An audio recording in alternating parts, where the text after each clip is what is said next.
If you have been struggling with long-standing back pain or neck pain, you may have been led to believe it's due to degenerative disc disease. And therefore you may have seen some articles online of a new substance, a gel that can be injected into the disc of the spine and essentially give you a new disc.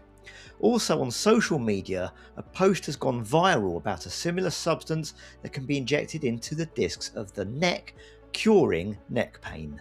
I'm Anthony Ghosh, a consultant spinal neurosurgeon and director of the Spine Multi-Disciplinary team. In this video, I'm going to discuss whether this is fact or fiction and explain it in a bit more detail. The human spine is made of a stack of bones called vertebrae. They start from deep within the pelvis and make their way up to the skull.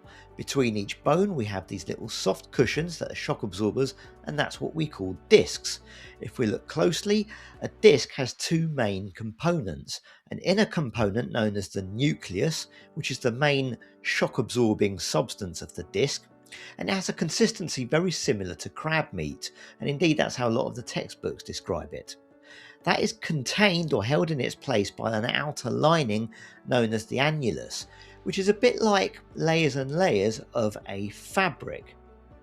Over time, that fabric, that outer lining, can wear thin and some of the fluid leaks out. Sometimes the inner nucleus can bulge or even herniate, completely come out of that disc space, and over time the disc space thins out. This is quite a common finding. It's quite normal as we age, even in people who do not have back pain. However, in a small number of people, you can also get a secondary inflammatory response around the end plates, the two bony margins either side of the disc. And studies have shown that can be the cause in some people of chronic lower back pain.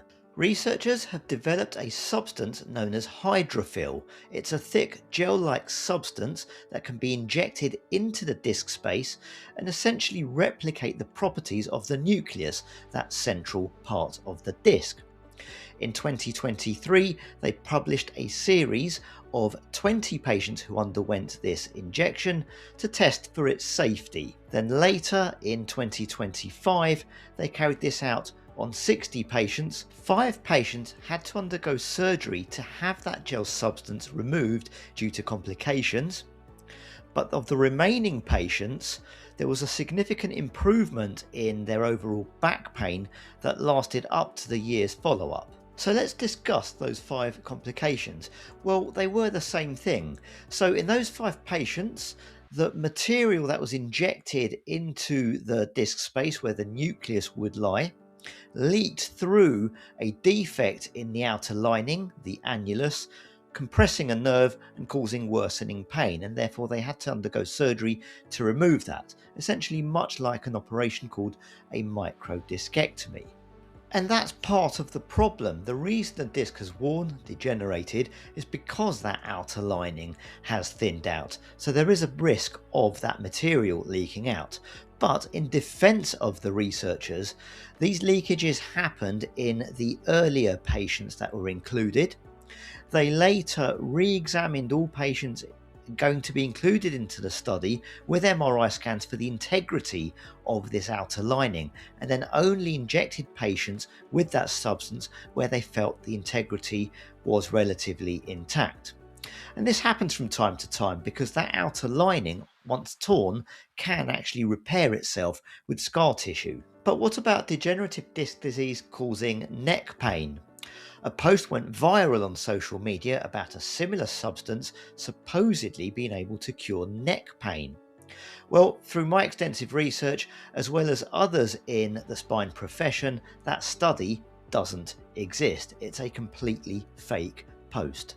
Supposedly, the gel-like substance in this study contains stem cells. I have linked below a separate video I've done on stem cells for chronic lower lumbar back pain. So here are my thoughts. Studies have shown in normal subjects without back pain that disc degeneration in different age groups is very common. So we have to be very cautious about whether this is indeed the cause of each individual's back pain. Also, we need to be clear that in this study, the patients who did improve with the injection of this gel substance, we have to be clear that that was due to the substance and it wasn't coincidental. And I say this because we know in people with chronic lower lumbar back pain with degenerative discs, the pain does come and go and does improve from time to time. This study was not a trial, I didn't compare this with a placebo, but that study is undergoing with approximately 200 plus patients, so I'd be very interested to see the results of that before I consider injecting this substance into any of my patients. So my advice is to be cautious in your interpretation of posts on social media around healthcare. If you found this video helpful, please click that like button and do subscribe to the channel. Also visit us at spinemdt.com to see how we can help you. Thank you very much for watching.